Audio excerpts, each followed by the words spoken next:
So here we are, another game of Warcry, Crypt of Blood, and the mission is called Cursed Relics.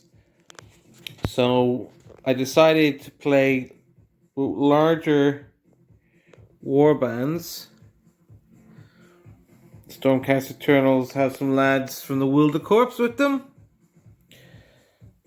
The Soulblight Gravelords, well, have Crypt Flayers.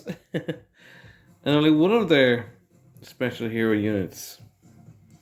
So, in this game,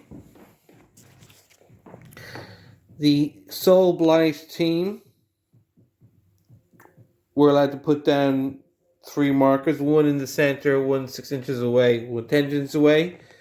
I decided to go with maximum selfishness, make it as easy as possible for Soulblight and harder for Stormcast Eternals. In it to win it. The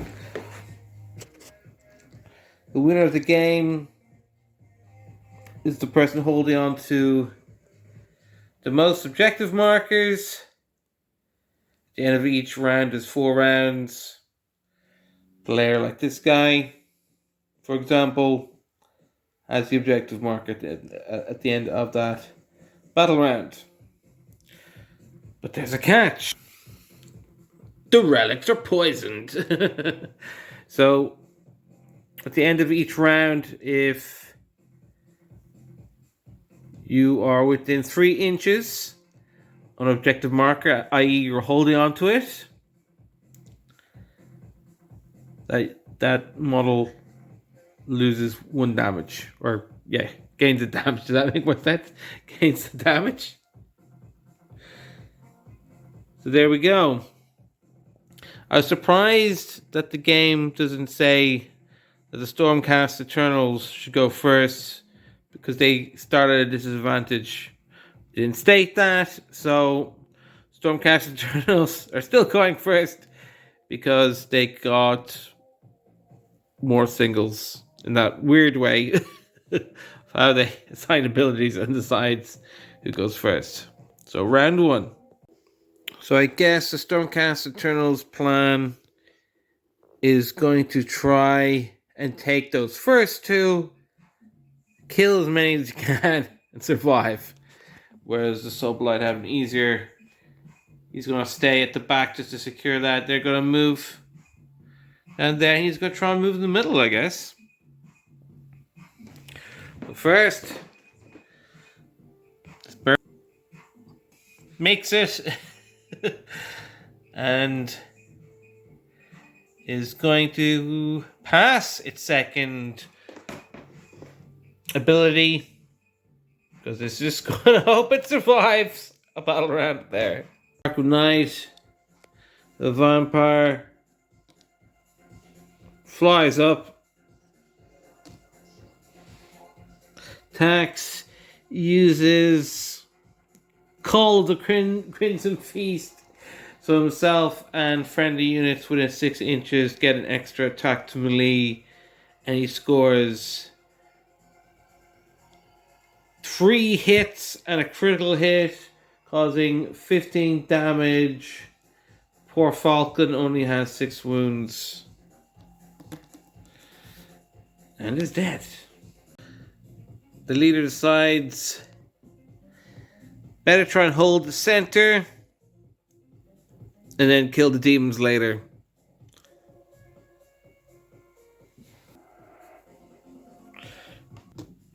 With Call of the Crimson Feast activated, he gains 1 attack. He uses Lantern attacks to gain 2 extra attacks in strength, making strength 6. He had like 7 attacks. And 1 hit, 1 critical hit. And our leader has 6 damage. This guy wants to run up and take a shot.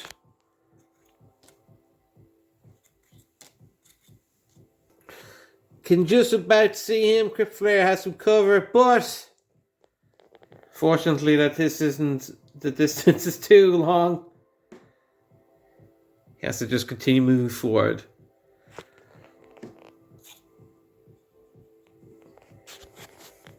Next time. The leader of the Crypt Flayers sees the opportunity to fly over.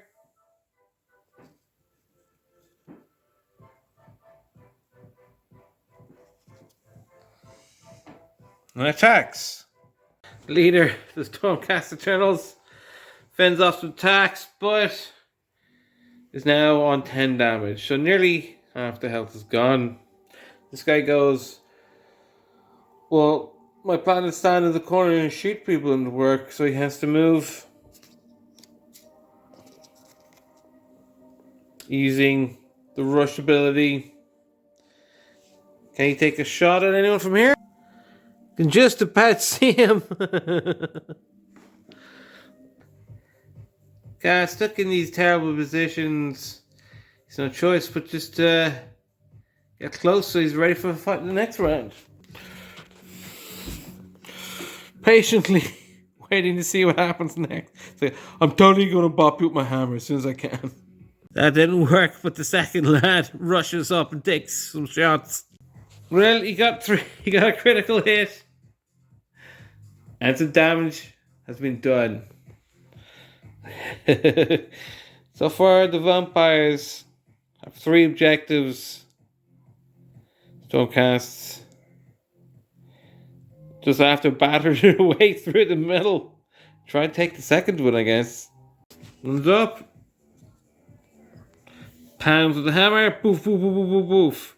Disengages using a staggering blow ability.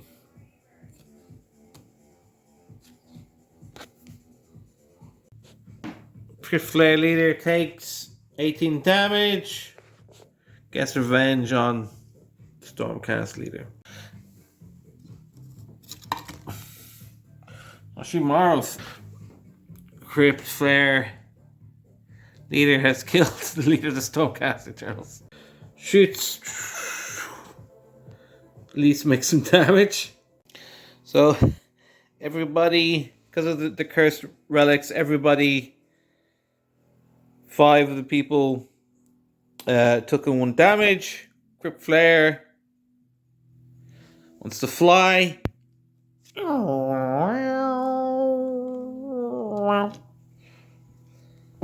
In position to attack some guys. And another one bites the dust. Who's next? Big gun shoots. Makes like 3 critical hits and 3 normal hits. This guy's dead.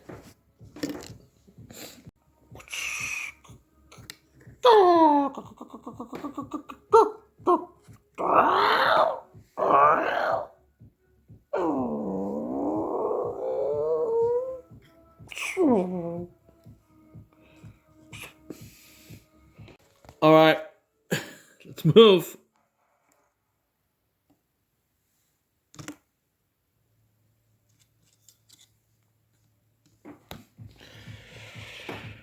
Little dude managed to do some damage, and everybody close to a Cursed Relic has a damage of 1. On to round 3. The Crypt Flare leader, he's got a funny name, Internal Courtyard though. Yeah, he manages to do a lot of damage. Guy's getting very close to dead. He manages to kill the Crypt Flare leader. He still can't attack from behind. Crypt Flare flies over. Secure that objective. They now have 2 objectives. They have 1. He didn't want to fly over because then he'd get bopped in the head twice with some sword. Pro here moves up. Takes some shots. Misses. Manages to kill the scout. Flies over. Lands an engagement, which means he's going to take some hits. Alright. The Stormcast leader manages to kill the second Crypt Flare. Takes the damage for being near the thingy. The otherwise healthy Flare also takes the damage. And we are on to round 4. The vampires have 2 objectives. Stormcast basically have to kill him. Yeah, if you kill him, the wins. Yeah, killing him wins. Him surviving, he wins. So big arrow guy manages to save the day. He used rush to get across.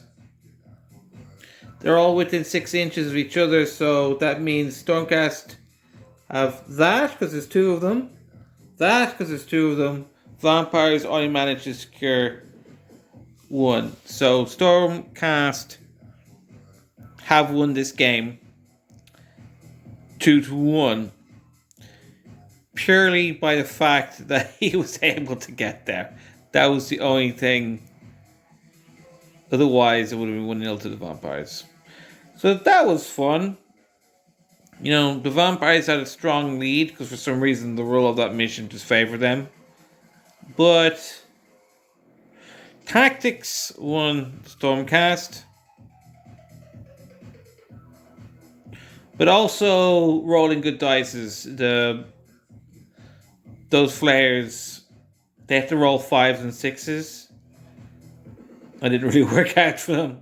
Well, they were able to kill the small units in one gulp, but if you don't roll those 5s and 6s, well, you don't win. So there you go. Congrats. I like that game. You know, I guess I would play that whole thing again.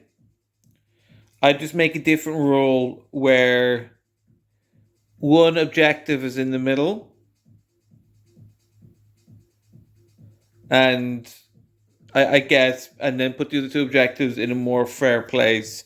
So they all, you know, would rush and take one fight in the middle.